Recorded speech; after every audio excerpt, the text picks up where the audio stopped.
दक्षिण बंगाल की किडनी कहलाने वाली मुर्शिदाबाद की आर्द्रभूमियां हर साल 2.1% की रफ्तार से दम तोड़ रही हैं।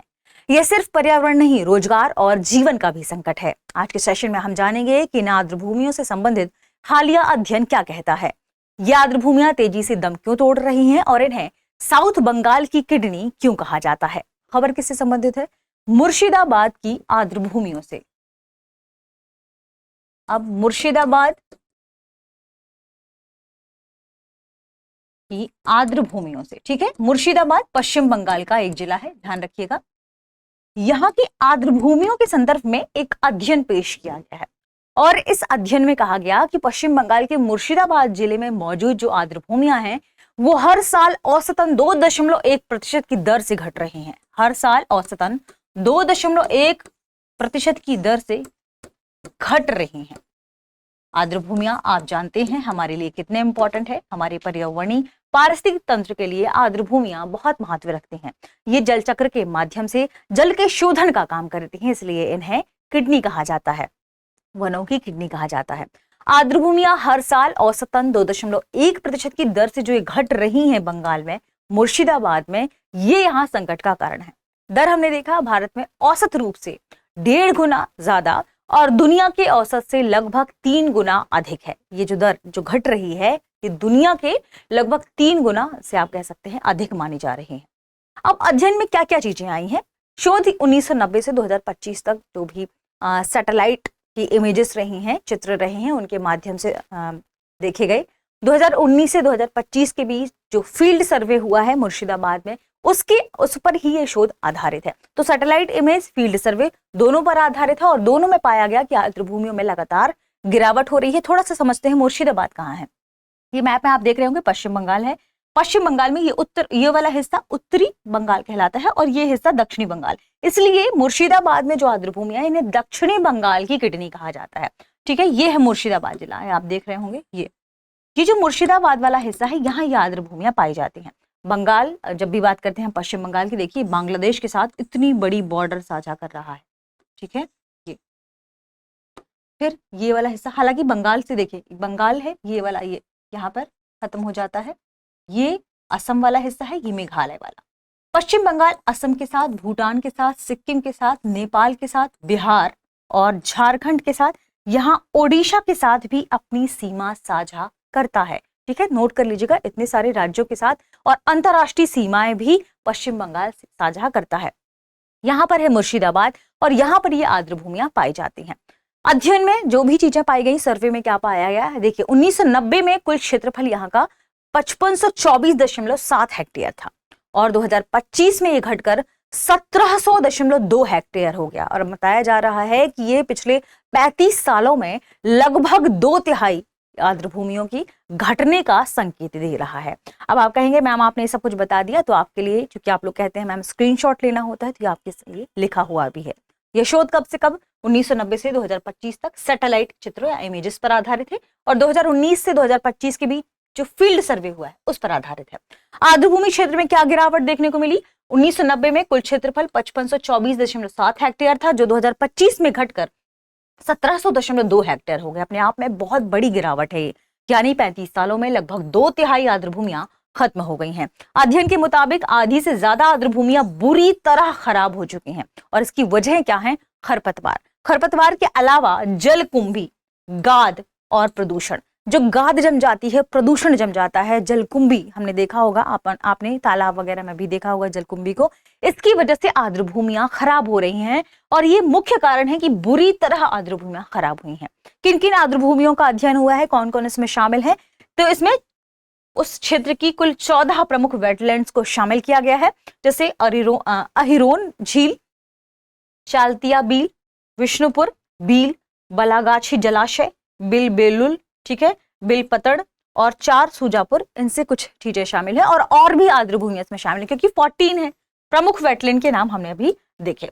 मुख्य रूप से की बात ये उठती है कि इसे दक्षिण या साउथ बंगाल की किडनी क्यों कहा जाता है। देखिए मुर्शिदाबाद की जो आर्द्रभूमियां हैं वो जल प्रवाह, सबसे इंपॉर्टेंट किसमें रोल अदा करती हैं? जल प्रवाह। ये जल प्रवाह नियंत्रित करने में महत्वपूर्ण रोल अदा करती हैं। भूजल को रिचार्ज करने में इंपॉर्टेंट रोल अदा करती हैं। मछली पालन यहीं से हो रहा है, खेतों की जो सिंचाई है, खेतों के लिए जो सहारा है वो भी यही आर्द्र भूमियां हैं। इसके अलावा कुछ ग्रामीण क्षेत्र हैं, उन ग्रामीण क्षेत्रों की आजीविका का साधन भी यही आर्द्र भूमियां हैं। ऐसे में इन्हें दक्षिण बंगाल के लिए सबसे इंपॉर्टेंट माना जाता है और किडनी के रूप में ये वहां के क्षेत्रों के लिए काम करती हैं। आर्द्र भूमियां वैसे भी जल शोधन के लिए जानी जाती हैं, जो अपने आप में बहुत इंपॉर्टेंट है पारिस्थितिकी लिहाज से। ठीक है, तो स्थिति के आधार पर क्या वर्गीकरण है और दक्षिण बंगाल के से किडनी क्यों कहा जाता है, हम समझते हैं। जल प्रवाह नियंत्रित करती हैं, भूजल को रिचार्ज करती हैं, मछली पालन और खेती को सहारा देती हैं, हजारों ग्रामीण परिवारों की आजीविका से जुड़ी हैं, इसलिए इसे दक्षिण बंगाल की किडनी कहा जाता है।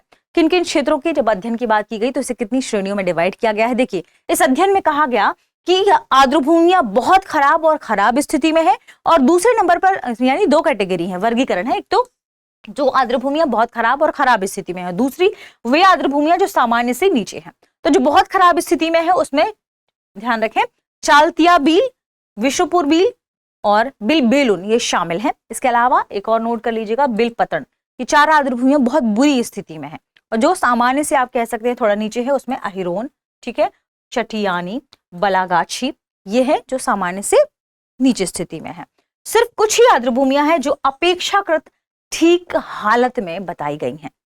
मौजूदा हालत काफी खराब है। ये दो रीजन जो हमने देखे, दो कैटेगरी जो हमने देखी, पूछ सकता है तो नोट कर लीजिएगा। अध्ययन की अगर हम बात करें तो अध्ययन इस ओर इशारा करता है कि अगर अब हमने आर्द्र भूमियों पर ध्यान नहीं दिया तो ये दक्षिण बंगाल के लिए खतरनाक स्थिति उत्पन्न कर सकता है। ठीक है, तो खरपतवार से निपटने की जरूरत है। इसके अलावा जो वहां पर गाद जम रही है उस गाद को, सिल्ट को हटाने की जरूरत है। इसके लिए नए उपाय लाने की जरूरत है और प्रदूषण को कम करने, प्रदूषण को नियंत्रित करने की जरूरत है।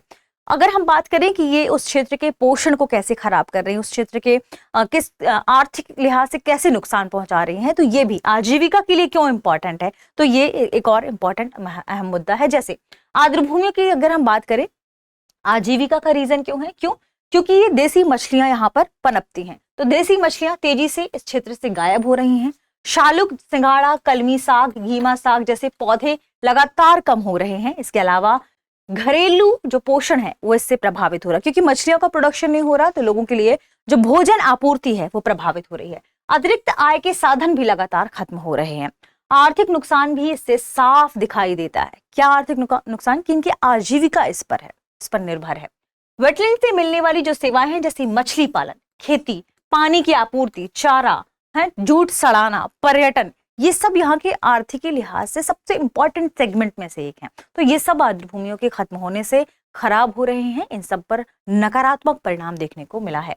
इनकी कुल आर्थिक कीमत कितनी है, 2019 में लगभग 89.75 मिलियन प्रति हेक्टेयर प्रति वर्ष। ध्यान रखें इसमें डॉलर है, 89.75 डॉलर मिलियन प्रति हेक्टेयर प्रति वर्ष। 2025 में 86.96 मिलियन डॉलर हो गए, यानी कम हो गया। हर साल करीब 0.46% का नुकसान हो रहा है, जो लंबे समय में ग्रामीण आजीविका के लिए बड़ा खतरा बन सकता है। तो जरूरत किसकी है कि हमें तुरंत इनके संरक्षण को लेकर कदम उठाने की इंपॉर्टेंस है, जरूरत है। वेटलैंड को तेजी से खत्म होने से रोकना है, जैव विविधता को नष्ट होने से रोकना है, ताकि यहाँ के पोषण, रोजगार और यहाँ की आर्थिक जो गतिविधियां हैं उन्हें बनाए रखा जा सके, रोजगार को ध्यान में रखा जा सके। इंपॉर्टेंट बात, सबसे बड़ा खतरा क्या बताया जा रहा है, सबसे बड़ा खतरा है कि ये नदी आर्द्र भूमियों से इनका संपर्क टूट रहा है। ठीक है, तो नदी आर्द्र भूमि संपर्क टूटना सबसे बड़ी चिंता है। जैसे पहले 14 में से 13 वेटलैंड नदियों से जुड़े हुए थे, तो जल आपूर्ति, या आप कह सकते हैं आर्द्र भूमि क्या है, दलदली क्षेत्र, नमी युक्त क्षेत्र, जो कि उस पूरे रीजन में जैव विविधता को बनाए रखने में भी जरूरी होता है। ये आर्द्र भूमियों से जब नदी का संपर्क टूट रहा है तो उनकी नमी खत्म हो रही है, इसीलिए आर्द्र भूमियां भी खत्म हो रही हैं। तो आज केवल 4 ही ये संपर्क बचा हुआ है। संपर्क टूटने के प्रमुख कारण क्या है, नदी का रास्ता बदल रहा है, नदी के रास्ते बदलने के साथ साथ तटबंधों का निर्माण हो रहा है, तटबंधों के निर्माण के साथ अतिक्रमण बढ़ रहा है। तो तटबंध, अतिक्रमण और नदियों का बड़े पैमाने पर रास्ता बदलना, ये इसके प्रमुख कारण है जिससे आर्द्र भूमियों से संपर्क टूट रहा है। नतीजा क्या कि पानी ठहर गया। इसी की वजह से गाद जो जम रही है, ये खरपतवार निर्मित हो रहे हैं, ये इसी के कारण हो रहे हैं। पानी ठहर गया, जैव विविधता घटी, मछलियां और जलीय जीवन का जो जलीय जीव हैं उनका जीवन खत्म होने लगा। जिसने इसे नकारात्मक रूप से प्रभावित किया। आगे बढ़ने से पहले आपके लिए एक प्रश्न है। प्रश्न क्या है? प्रश्न है, हालिया अध्ययन के अनुसार मुर्शिदाबाद जिले में आर्द्रभूमियां औसतन कितनी दर से घट रही हैं? ऑप्शन ए 0.7% दर से, ऑप्शन बी 1.4% दर से, ऑप्शन सी 2.1% दर से और ऑप्शन डी 3.5% प्रति वर्ष दर से। ध्यान रखिए ये सारी चीजें प्रति वर्ष के सेक्शन में है। इस प्रश्न का सही जवाब कमेंट सेक्शन में देना ना भूलें। मिलते हैं अगले वीडियो में। शुक्रिया। अब एग्जाम की तैयारी को और बेहतर करने के लिए हमारे चैनल को लाइक, शेयर और सब्सक्राइब करना ना भूलें।